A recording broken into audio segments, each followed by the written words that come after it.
A inflação começa a parecer mais alta do que os números oficiais esperados. Mas isso é mesmo alguma novidade? Hoje, sexta-feira, foi data de sair o IPCA, Índice de Preços ao Consumidor Amplo. E ontem, quinta-feira, Galípolo, que será substituto provável de Roberto Campos Neto no Banco Central, falou mais duro, colocando pressão no Lula, que o indicou. Vamos entender o que está acontecendo, hein?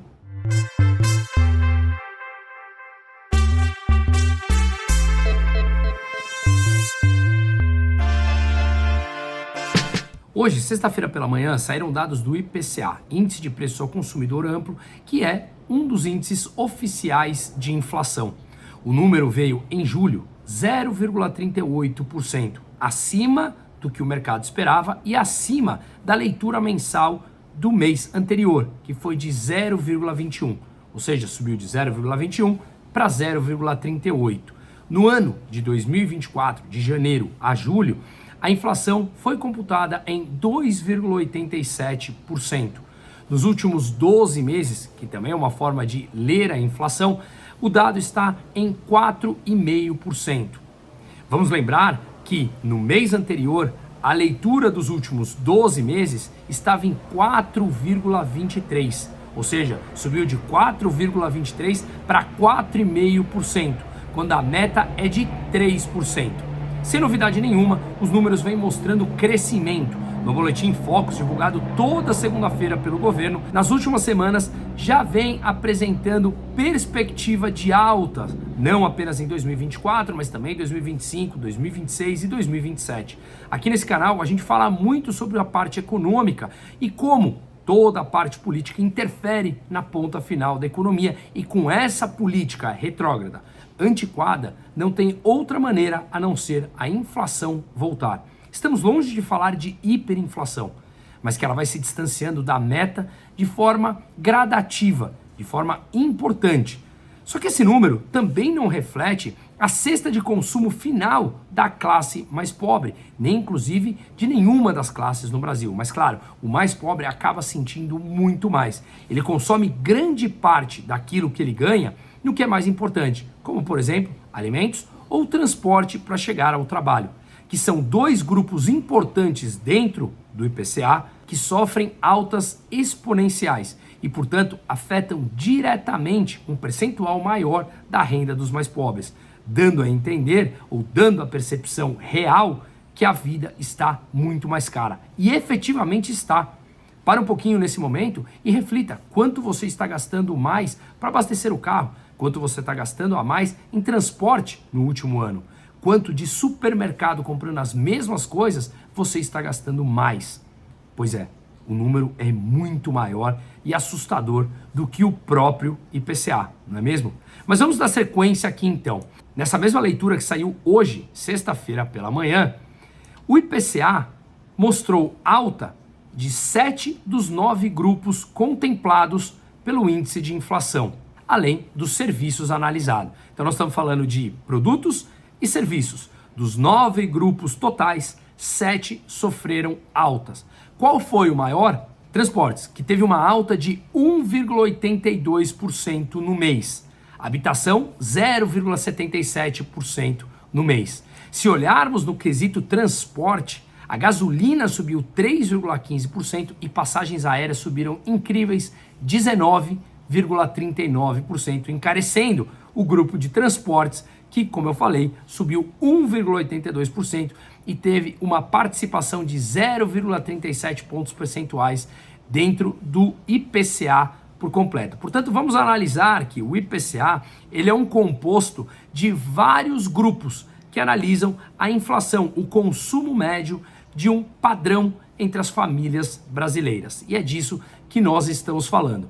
Vamos lembrar que serviços ele é sempre mais resiliente. A inflação demora mais a cair, ainda mais no mercado brasileiro atual, que ele está sim aquecido. Temos que entender o motivo pelo qual ele ainda está aquecido. E a gente já vem falando isso em vários outros vídeos e falaremos também daqui a pouquinho sobre isso. Dentro da parte de serviços, o grupo de serviços subjacentes, ou seja, aqueles chamados núcleos dos serviços, que considera aqueles serviços de menor volatilidade que nós consumimos. A inflação, o IPCA, saiu de 0,36% que estava no resultado de junho para 0,63%, quase o dobro de aumento.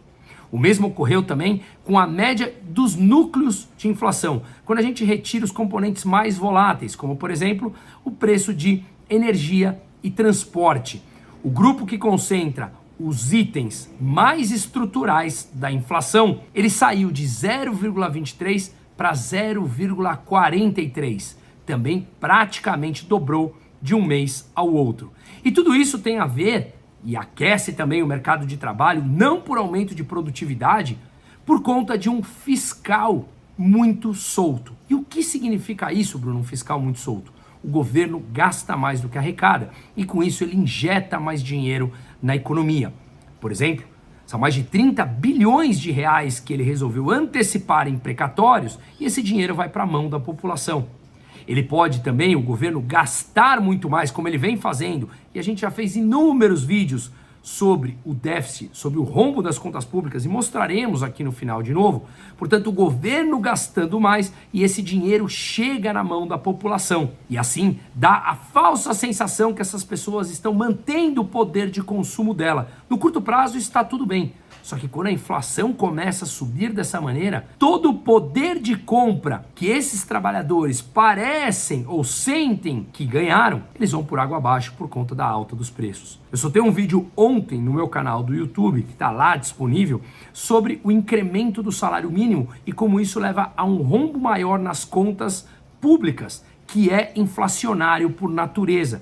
Então, o trabalhador festeja aquele aumento do salário mínimo, ele ganha lá seus 10, 11, 12 reais de aumento, porém, o que acontece é que isso endivida muito mais o Estado. E um Estado mais endividado, ele precisa ou tomar mais dinheiro emprestado para fechar as suas contas, ou até mesmo injetar mais dinheiro na economia. E tudo isso é inflacionário, e a inflação acaba subindo mais do que aquele aumento do salário mínimo. Portanto, é uma situação completamente ineficiente, é uma política completamente ineficiente que o governo sempre acaba fazendo. Mas claro, é muito mais populista e isso leva a votos. Portanto, o que nós estamos falando é que os serviços vêm se mostrando mais resilientes por conta do mercado de trabalho mais aquecido, mas esse mercado de trabalho mais aquecido está mostrando a possibilidade de estar chegando ao final pela capacidade do governo de injetar mais dinheiro na economia, ou pela falta de capacidade de injetar muito mais dinheiro na economia, porque isso acaba subindo mais a inflação na ponta final,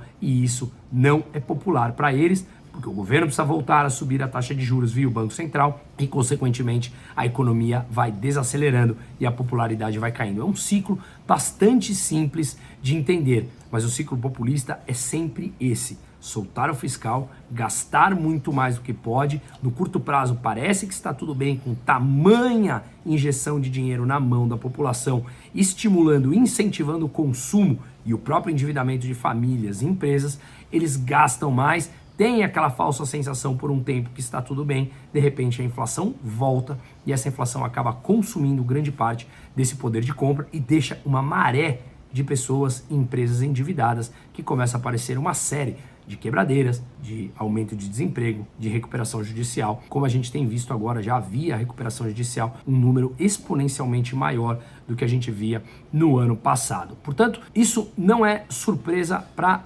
ninguém. Mas o que foi surpresa mesmo foi ontem o discurso de Gabriel Galípolo. Gabriel Galípolo deverá substituir o Roberto Campos Neto no final do ano como presidente do Banco Central. A grande discussão é que já 4 indicados do colegiado, composto por 11 pessoas, já foram indicados pelo Lula. Um deles o Gabriel Galípolo, e ele provavelmente será o presidente indicado do Banco Central. E a grande questão é, será que o Banco Central será muito mais leniente com a inflação para fazer as vontades do governo populista do primata e baixar as taxas de juros na canetada para estimular a economia no curto prazo, e isso traz a inflação no médio e no longo prazo? Mas aí ele está pouco preocupado porque o mais importante é o projeto de poder para angariar votos. Será então que Gabriel Galípolo será mais leniente por ter sido indicado pelo primata, além dos outros indicados dentro do colegiado? E a verdade é que não sabemos. Há sim um verdadeiro risco nisso,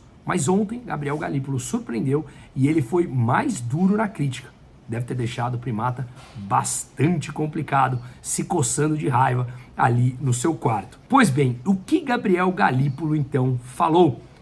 Ele falou que não faz o menor sentido ele ser indicado como diretor do Banco Central e depois, eventual presidente do Banco Central, caso venha a ser indicado, e não poder aumentar os juros caso as condições econômicas inflacionárias estejam se deteriorando, ou seja, a inflação subindo, e eles, por ter sido indicado por esse governo que é contra a autonomia do Banco Central, ter que simplesmente fazer as vontades de quem o indicou, deixando de lado a parte técnica e sendo mais leniente com a inflação. E é justamente isso que ele falou, que não faz sentido. Teve uma frase interessante que ele mencionou, abre aspas para Gabriel Galípolo.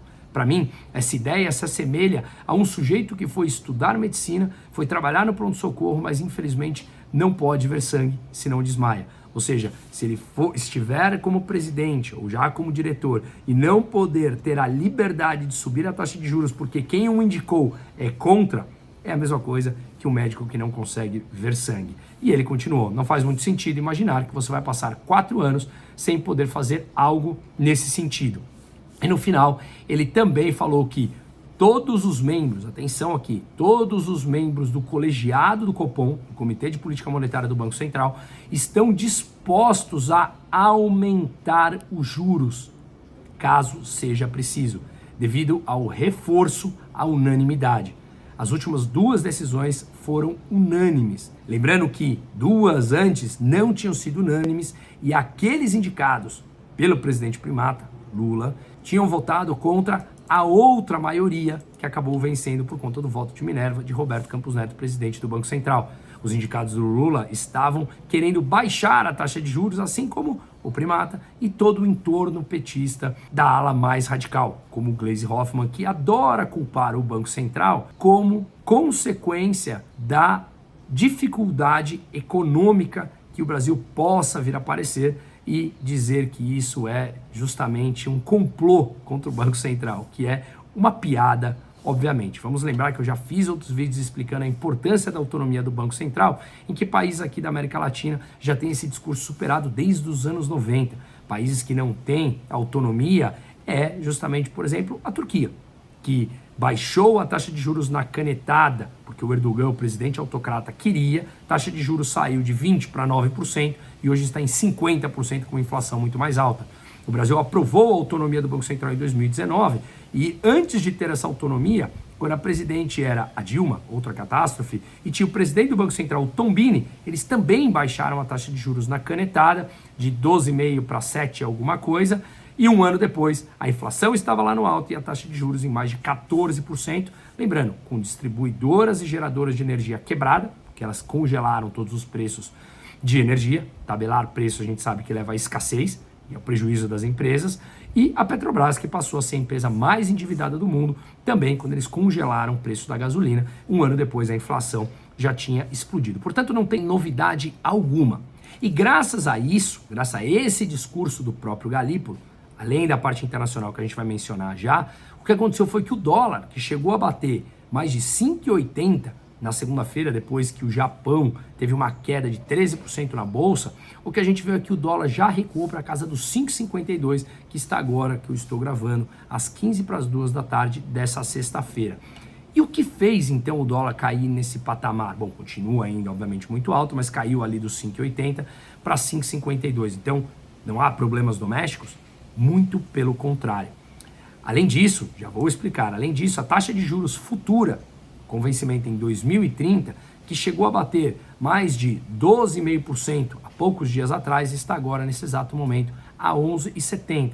Ou seja, também precificaram um menor risco nesses últimos dias após a grande queda do Japão na segunda-feira. Mas o déficit nominal no Brasil, a diferença entre o que o Brasil gasta e o que o Brasil arrecada, bateu recorde de 1,1 trilhão de reais com os juros da dívida incluídos nessa conta, quase 10% do PIB. Se retirarmos os juros, 272,2 bilhões de reais. Um déficit também astronômico, gasta muito mais do que arrecada. É necessário que o país emita mais dívida, se endivida mais para conseguir fechar as suas contas, soltar ainda mais o fiscal, gastar mais, que exige mais endividamento, para dar aquela falsa sensação de prosperidade no curto prazo, como eu falei, quando no fundo a produtividade não teve incremento algum e, portanto, isso é mais um voo de galinha. Então, por que é que o dólar caiu, a curva de juros caiu, se o fiscal continua justamente deteriorado dessa maneira? Além do quadro fiscal brasileiro extremamente complexo, nós temos que olhar também o internacional.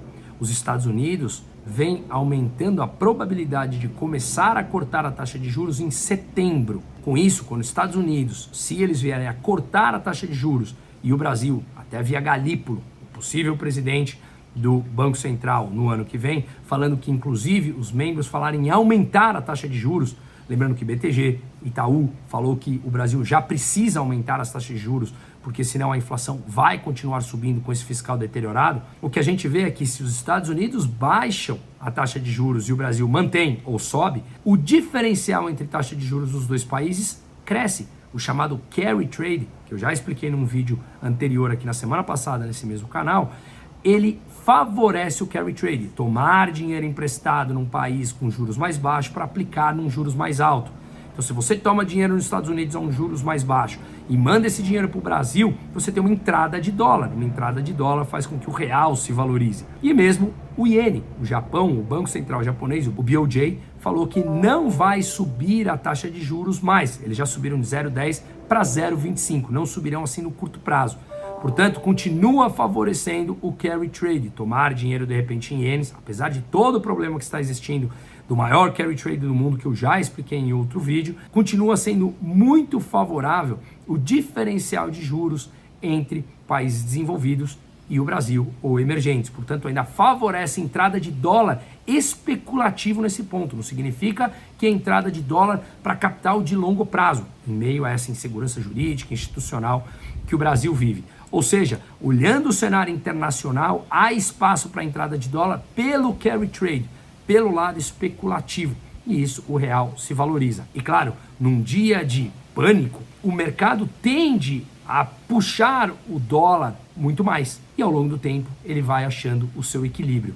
Assim mesmo como a Bolsa. A Bolsa brasileira, que caiu menos na segunda-feira do que os outros pares emergentes e caiu menos do que Estados Unidos e Japão, que deu circuit break caindo 13%, o que acontece é que não é que o Brasil está resiliente, como muitos colocaram. O Brasil já é a pior bolsa no mundo. Em dólar, o Brasil é a pior bolsa do mundo em 2024. Portanto, ele já caiu muito graças ao quadro fiscal deteriorado brasileiro, que não para de piorar mês a mês, com maiores déficits, como eu já expliquei em outros vídeos e repassamos aqui agora.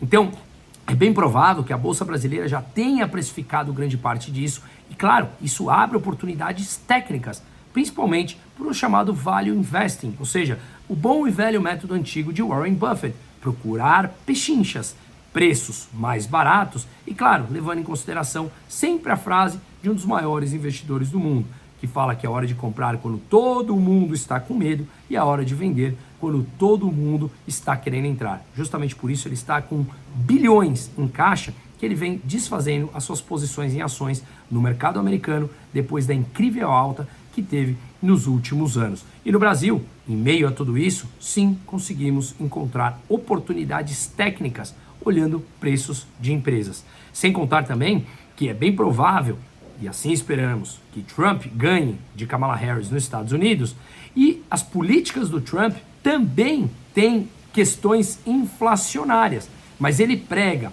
além de tarifas com a China, que acaba impactando na inflação, ele prega juros mais baixos, ele prega um dólar mais fraco, que também é inflacionário, ele prega continuar gastando e diminuir os impostos, impostos menores sempre é bom, para mim imposto é roubo institucionalizado, mas o grande ponto é que você só pode cortar impostos se você corta os gastos. Se você continua gastando e corta os impostos, aumenta o déficit. Se aumenta o déficit, aumenta a já recorde dívida americana de 35 trilhões de dólares. E, portanto, essas políticas americanas que são inflacionárias também pode afetar a taxa de juros, ter que subir para controlar uma inflação maior. Mas o Trump também é a favor de juros mais baixos. Se ele mantém juros mais baixos, o que acontece é que O Brasil, tendo que manter ou subir a taxa de juros, pode sim ter uma entrada de dólar e, portanto, o real se valorizar, mesmo nesse cenário caótico econômico que o Brasil entrará se continuar nessa trajetória de gastar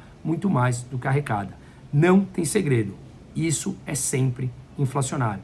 Espero que possamos fazer compreender às pessoas que o desejo de curto prazo nunca soluciona de maneira sólida os problemas. Muito pelo contrário, empurra para debaixo do tapete, traz problemas justamente maiores que quem paga são aqueles mais pobres que tendem a acreditar na solução curto-prazista. Seguimos.